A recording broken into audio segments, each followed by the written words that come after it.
जय श्री कृष्णा, राधे राधे। श्री शिवाय नमस्तुभ्यम। आप सभी पर महादेव की कृपा सदा बनी रहे। आज आषाढ़ मास के शुक्ल पक्ष की त्रयोदशी तिथि है और त्रयोदशी तिथि भगवान शिव को समर्पित होती है। इस दिन भक्त सारा दिन उपवास रखकर प्रदोष काल में भगवान शिव की विधि विधान से पूजा करके व्रत की कथा का श्रवण या पठन करते हैं। तो आज इस शुभ अवसर पर आपको सुना रहे हैं शुक्र प्रदोष व्रत कथा। इस कथा को सुनने से दाम्पत्य जीवन सुखद रहता है, सभी मनोकामना पूरी हो जाती हैं। जिनके विवाह में देरी हो उनका विवाह समय पर होता है और सभी कुमारी कन्याओं को मनोवांछित योग्य वर की प्राप्ति होती है। निसंतान दंपतियों को संतान सुख मिलता है। इसलिए आपके मन में जैसी कामना हो उस कामना को रखकर सच्चे मन से और पूर्ण श्रद्धा भक्ति भाव से इस कथा को आप अवश्य सुनिए, क्योंकि आज से ही जया पार्वती व्रत भी प्रारंभ हो रहे हैं। इसलिए आज के इस वीडियो में आप जया पार्वती व्रत की कथा और पूजा विधि के बारे में भी जानेंगे। शुक्र प्रदोष व्रत कथा के अनुसार एक नगर में 3 मित्र रहा करते थे, राजकुमार, ब्राह्मण और धनिक कुमार। राजकुमार और ब्राह्मण कुमार दोनों तो विवाहित थे, लेकिन धनिक पुत्र का विवाह तो हो गया था, लेकिन उसका गोना अभी शेष था। इसलिए धनिक पुत्र की पत्नी अपने मायके में ही थी। एक दिन तीनों मित्र स्त्रियों के बारे में चर्चा कर रहे थे। तभी ब्राह्मण कुमार ने स्त्रियों की प्रशंसा करते हुए कहा कि नारीहीन घर तो भूतों का डेरा होता है। धनिक पुत्र ने यह सुना तो तुरंत ही उसने अपनी पत्नी को घर लिवा लाने का निश्चय कर लिया। धनिक पुत्र को उसके माता पिता ने बहुत समझाया कि बेटा, अभी शुक्र देवता डूबे हुए हैं, ऐसे में बहू बेटियों को उनके घर से विदा करवा कर लाना शुभ नहीं माना जाता। लेकिन धनिक पुत्र ने अपने माता पिता की एक नहीं सुनी। वह अपनी ससुराल पहुंच गया। ससुराल जाने पर उसका खूब आदर सत्कार किया गया। कुछ समय के बाद जब उसने अपनी पत्नी को साथ चलने के लिए कहा, तब उसके ससुराल वालों ने उसे समझाने का प्रयास किया, परंतु वह तो अपनी पत्नी को विदा कराने की जिद पर अड़ा रहा। धनिक पुत्र की जिद के कारण कन्या के माता पिता को आखिरकार अपनी पुत्री की विदाई करनी पड़ी। विदाई कराने के बाद दोनों पति पत्नी शहर से बाहर निकले ही थे कि बैलगाड़ी का पहिया निकल गया और बैल की टांग टूट गई। दोनों को बहुत चोट आई, लेकिन फिर भी वह किसी तरह चलते रहे। अभी कुछ ही दूर पर पहुंचे थे कि उन्हें रास्ते में ही डाकू मिल गए। डाकुओं ने उनका सारा धन लूट लिया। जैसे ही दोनों घर पहुंचे कि धनिक पुत्र को सांप ने डस लिया। तुरंत ही उसके पिता ने वैद्य को बुलवाया, तो वैद्य ने उसे देखने के बाद बताया कि इसकी तो 3 दिन बाद मृत्यु हो जाएगी। तब धनिक पुत्र के मित्र ब्राह्मण कुमार को यह खबर मिली, तो वह धनिक पुत्र के घर पहुंचा और उसके माता पिता को शुक्र प्रदोष व्रत रखने के बारे में बताया और उनसे कहा कि इसे पत्नी सहित वापस ससुराल भेज दे। तब धनिक ने ब्राह्मण कुमार की बात मानकर पत्नी सहित अपने पुत्र को उसकी ससुराल भेज दिया। जल्दी ही शुक्र प्रदोष व्रत का दिन आया। तब उसने विधि विधान से प्रदोष व्रत रखा, जहां पर इस व्रत को रखने से उसकी हालत ठीक होती चली गई और शुक्र प्रदोष के महात्म्य में से उसके सभी कष्ट दूर हो गए। उसके बाद शुभ मुहूर्त में वह अपनी पत्नी को विदा कराकर अपने घर वापस लेकर आया। शुक्र प्रदोष व्रत के दिन इस कथा को अवश्य ही पढ़ना या सुनना चाहिए। मान्यताओं के अनुसार शुक्र प्रदोष व्रत रखने से भगवान शिव की कृपा प्राप्त की जा सकती है। इससे जीवन में किसी भी प्रकार का अभाव नहीं रहता। इतना ही नहीं, हर प्रकार के आर्थिक संकटों का समाधान करने के लिए भी जीवन में व्रत अवश्य ही रखना चाहिए। अब सुनिए जया पार्वती व्रत की कथा।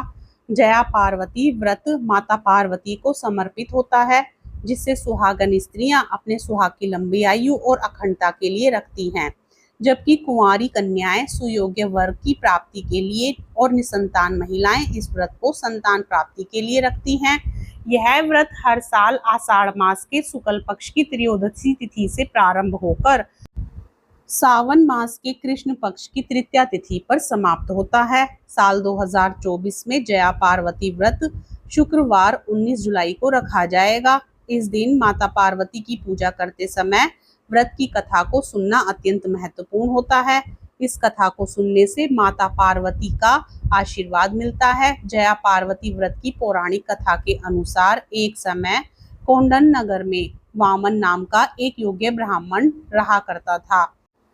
उसकी पत्नी का नाम सत्या था। उनके घर में किसी प्रकार की कोई कमी नहीं थी, लेकिन उनके यहाँ संतान न होने से वे बड़े दुखी रहा करते थे। एक दिन देवर्षि नारद उनके घर पधारे।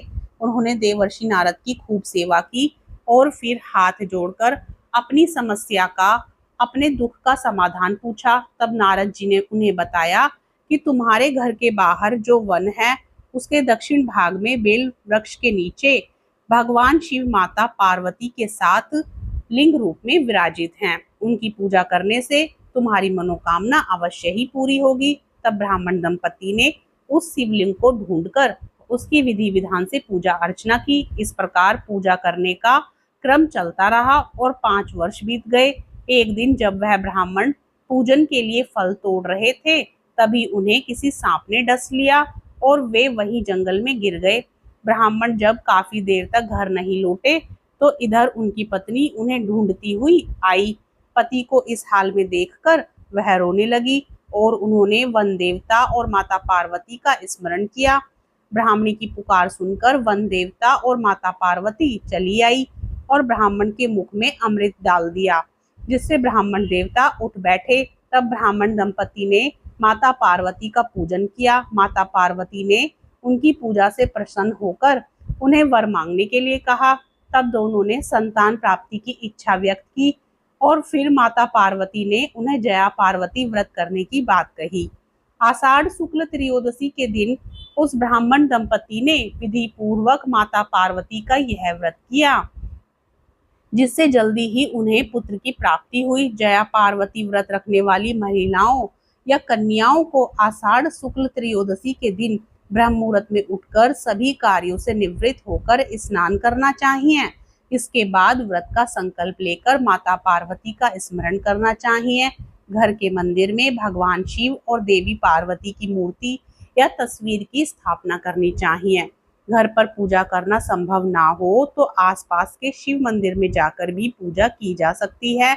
अब भगवान शिव और देवी पार्वती को कुमकुम, बेलपत्र, कस्तूरी, अष्टगंध और मौसमी पुष्प अर्पित करें।